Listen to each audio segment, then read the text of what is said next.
Hi there, my name is Justin Hibbard. I'm the host of the Why Catholic podcast. Today I want to geek out about one of my favorite topics in all of Catholicism.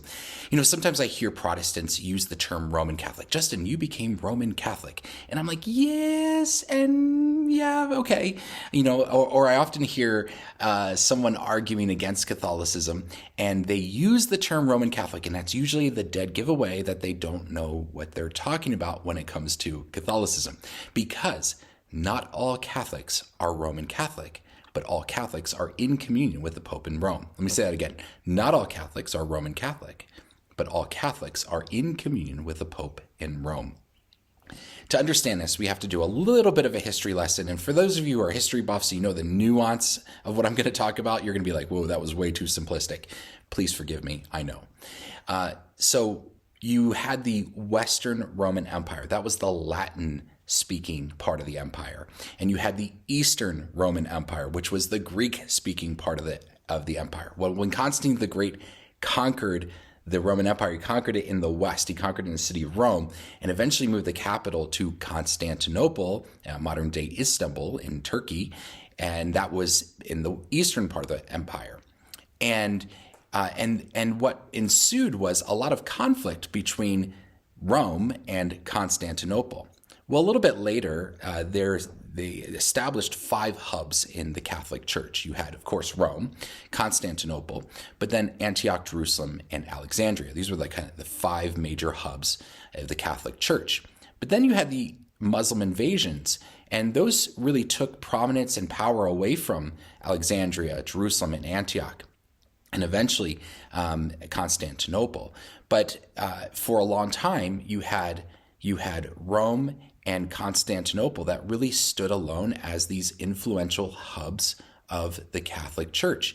And because of that, there was a lot of geopolitical fighting that happened that spilled on over into the ecclesiastical world, because the Pope of Rome wasn't just the head of the church, he was like the governor of Rome, and so he's like, hey, Constantinople, you should be helping us, and so there's just a lot of conflict. Well, that conflict just kept going and escalating over the years until you get to 1054, which was the date which we say was the Great Schism. And that's when a delegation from the Vatican, from Rome, came over to Constantinople and excommunicated the Patriarch of Constantinople. And some even say excommunicated all of the Eastern churches, or that's kind of the assumption. And the Patriarch of Constantinople said, no, we excommunicate you, Pope, and we excommunicate all of your churches. And so now you have this great schism, this divide between the West and the East.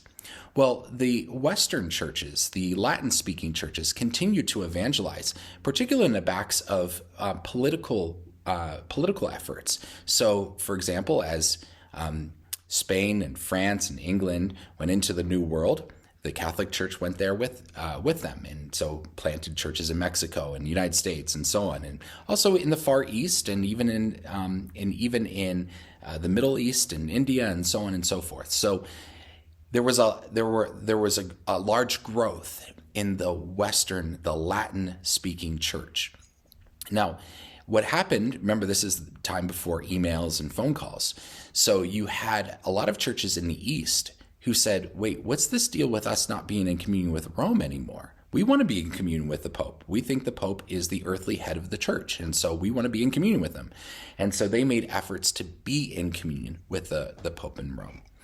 And at the same time, there was a large effort to bridge that divide that happened in the Great Schism and to bring the church together. It's kind of the Reunion Council, the Council of Florence, which kind of succeeded and then failed.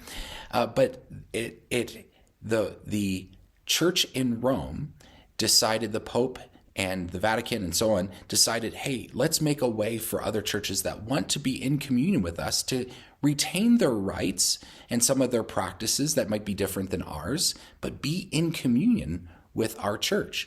And so it is why there are 6 rites in the Catholic Church. There's the Latin Rite, the Alexandrian Rite, the West Syrian or Antiochian Rite, the Armenian Rite, the East Syrian or Chaldean Rite, and the Constantinopolitan or Byzantine Rite.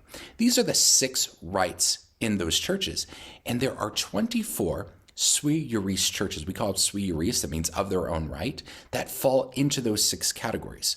The Roman Catholic Church is only one of those 24 churches, and it falls within the Latin Rite. The Coptic Catholic Church, not to be confused with the Coptic Orthodox Church, is part of the Alexandrian Rite. The Ukrainian Catholic Church is different than the Ukrainian Orthodox Church, or you might be really familiar with the Russian Orthodox Church. That's different than the Russian Catholic Church. The Catholic churches are in communion with the Pope in Rome. They are very Catholic. The Orthodox churches are not in communion with the Pope in Rome. And here's a fun fact. A lot of people say, Catholic priests are celibate. Well, not exactly. In the Eastern Catholic churches, so in the other 23 Catholic churches, priests can be married. They can be married men. In the Latin Catholic Church, in the Roman Catholic Church, generally priests are celibate, but it's not a hard and fast rule. It is a discipline, and there are exceptions to that discipline. There are Roman Catholic priests that actually can be married. Anyways, fascinating. So, all that to say, for those of you that aren't Catholic, or if you are Catholic, maybe stop using the word Roman Catholic unless you're being very specific, because we don't want to exclude our brothers and sisters that are part of these other 23 very Catholic churches. If you see a Maronite Catholic church, you can go to that church if you're Catholic, and it's still very Catholic. It is still in communion with the Pope in Rome. They still pray for the Pope in the Divine Liturgy. So remember this. Not all Catholics are Roman Catholic, but all Catholics are in communion with the Pope in Rome. Hey, I've got a couple of episodes of my podcast, Why Catholic, about this very topic. Please take a look. Thanks for watching. God bless you.